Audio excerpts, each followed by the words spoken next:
Hey guys, so let's take a few minutes today and show you what I did in the kitchen. In the previous video, I told you what I was gonna do. So I'm just gonna show you a little bit of footage from that. Here I am draining out all of the juice from those frozen tomatoes that I need to process.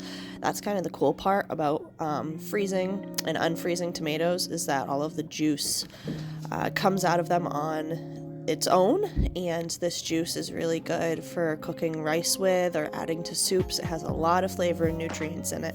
So what I'll do is I will put these jars of juice in the freezer. So basically I'm gonna put a little under 1/2 of the tomatoes in a pot for the sloppy joe sauce, and then the rest of them are gonna go in a pot for the salsa.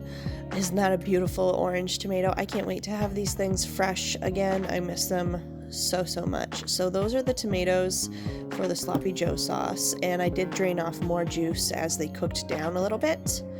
And here's what it looks like right before I go ahead and puree it. I think that's just the right amount of juice to make sure it's not too thick and like a paste.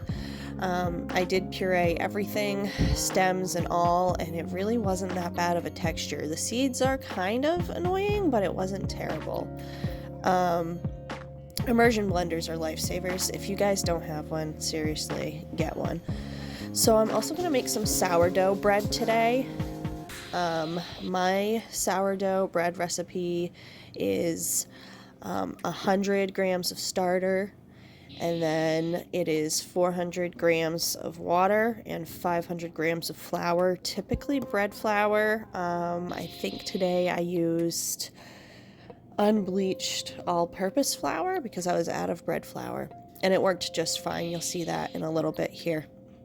But this recipe was actually a focaccia bread recipe, and I could not get a regular loaf to come out properly, so I decided to try my focaccia bread recipe as a regular loaf, and it comes out fantastic.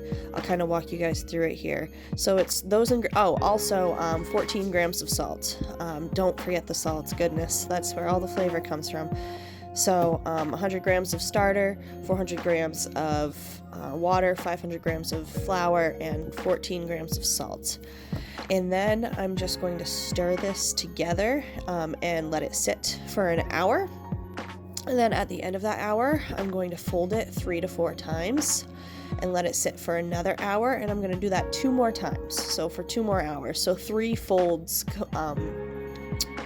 all together at 1 hour intervals.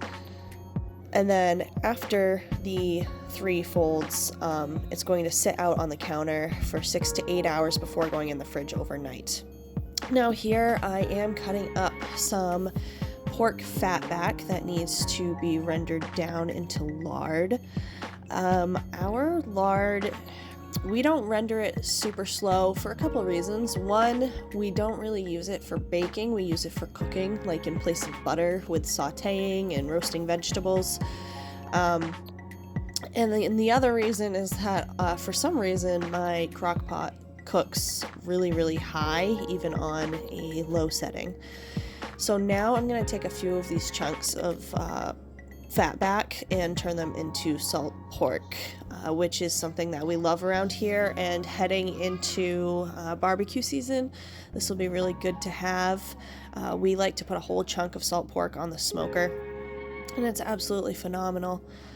So now I'm going to do my first fold on this bread, and this is, I just do 3 or 4 sides of it.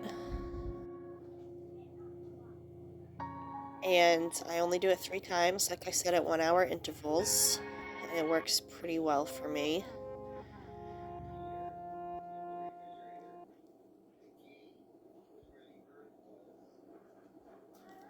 So this is the bread the next morning. So you can see it rose nicely in there. I did put it in wrong. I always do that. I always put the seam side down in the proofing basket, and you're supposed to put the seam side up. I also plopped it in there a little crooked this morning, but it does turn out fine. It looks like it collapses a little bit on me, but it comes out okay. So I score it after I do that, You can see, and it leaves that design on it, which is why I love this proofing basket. And this is what it looks like when it comes out of the oven. See, it still looks fantastic, and it was so good. It's actually already gone. The sourdough loaves here disappear in about 2 days max. So this is the next morning, and that pork fat back is rendered down, and I'm gonna put it into these jars. I got 4 pint jars and 1/2 pint jar, which is a good amount. Some of that, like I said in the previous video, is going to go back to my friend. This is his pork fat back, and he just didn't have time to deal with it. So I totally forgot to film the tomato projects for you guys this next morning. I apologize for that, but this is the finished product. I got 9 or 10 jars of salsa and 5 or 6 jars of sloppy joe sauce. Both came out fantastic. I'll link the recipe that I used for the sloppy joe sauce below. The salsa, I just added in garlic, jalapeno peppers, onion, cumin, salt, cilantro, lemon juice, your basic salsa ingredients, and I'm really excited to finally have those tomatoes processed up and have this product on our shelf to use. And that's it for today, guys. Thanks for stopping in for this short little kitchen video. I hope to shoot more kitchen videos, hopefully more interactive style kitchen videos soon. We will talk soon, you guys. Happy homesteading.